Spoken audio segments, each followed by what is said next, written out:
Saudara-saudara, hari ini kami akan melaporkan tentang kinerja data bidang kesehatan tentunya dari kegiatan yang dilaksanakan sejak kemarin tanggal 14 Juni pukul 12.00 sampai dengan hari ini tanggal 15 Juni 12.00.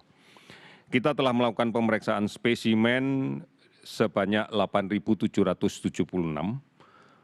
Kami sudah berupaya semaksimal mungkin agar seluruh laboratorium tidak berhenti beroperasi meskipun itu di hari libur. Namun ternyata beberapa laboratorium yang berada di rumah sakit, kemudian juga beberapa laboratorium yang ada di perguruan tinggi masih menerapkan hari libur. Sehingga pemeriksaan menurun menjadi 8.776. Dari hasil ini kita dapatkan kasus positif terkonfirmasi adalah 1.017 orang. Sehingga totalnya menjadi 36.294 orang. Kalau kita lihat distribusinya masih tetap sama, bahwa ada 5 provinsi yang angka laporannya cukup tinggi, diantaranya adalah 270 kasus positif di Jawa Timur, meskipun juga dilaporkan 62 kasus sembuh.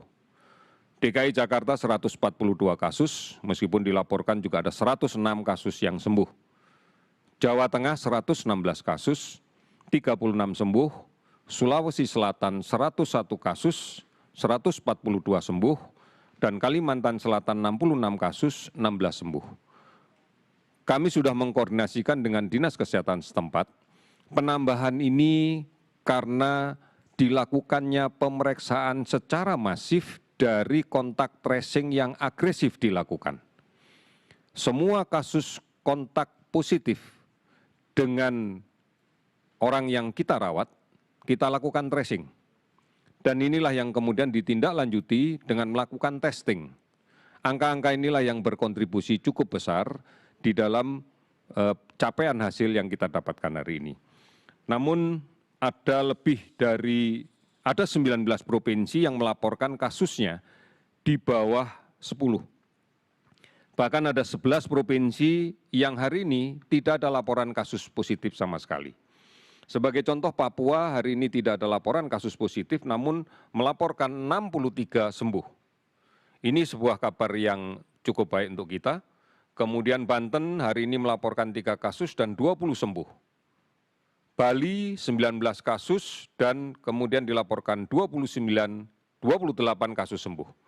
Saudara-saudara, kalau kita perhatikan bahwa total kasus sembuh pada hari ini adalah 592 orang, sehingga akumulasinya adalah 15.123 orang, memberikan gambaran bahwa optimisme kita COVID-19 ini bisa disembuhkan. Dan kita sudah melihat pergerakan kasus sembuh ini demikian cepat, demikian masif, dan ini adalah gambaran bahwa treatment atau rawatan pada menderita COVID ini bisa berjalan dengan baik. Kasus meninggal bertambah 64 orang sehingga menjadi 2.198 orang. 431 kabupaten, kota yang sudah terdampak di seluruh provinsi ini. Kemudian ada 36.744 kasus ODP yang masih kita pantau. Sementara kasus PDP yang terus kita awasi adalah 13.649. Ini kita maknai dari data hari ini adalah bahwa proses penularan masih saja terjadi. Artinya masih ada sumber penularan yang berada di tengah-tengah kita, yang belum melaksanakan tindakan isolasi dengan baik. Dan kemudian masih banyak kelompok rentan yang tidak menyadari bahwa mereka akan sangat mudah terinfeksi, yaitu mereka-mereka yang kemudian tidak patuh untuk menjaga jarak, tidak menggunakan masker, dan tidak rajin mencuci tangan. Oleh karena itu, saudara-saudara sekalian, mari kita bersama-sama memahami hal-hal protokol kesehatan dan informasi-informasi terkait COVID ini secara terus-menerus. Kami sudah menyediakan beberapa informasi, baik yang kita muat di covid19.go.id atau melalui call center 119 extension 9. Di beberapa akun media sosial kita, ada di @lawancovid19, ada di Halo Kemkes, ada di aplikasi online dan layanan telemedicine yang lainnya. Dan secara rutin kita bisa melihat dan mendengarkan berita ini melalui TVRI dan RRI yang juga disebarluaskan oleh televisi dan radio swasta yang lainnya. Mari kita bersama-sama untuk bersatu padu melawan COVID-19 ini. Pekerjaan kita masih membutuhkan waktu.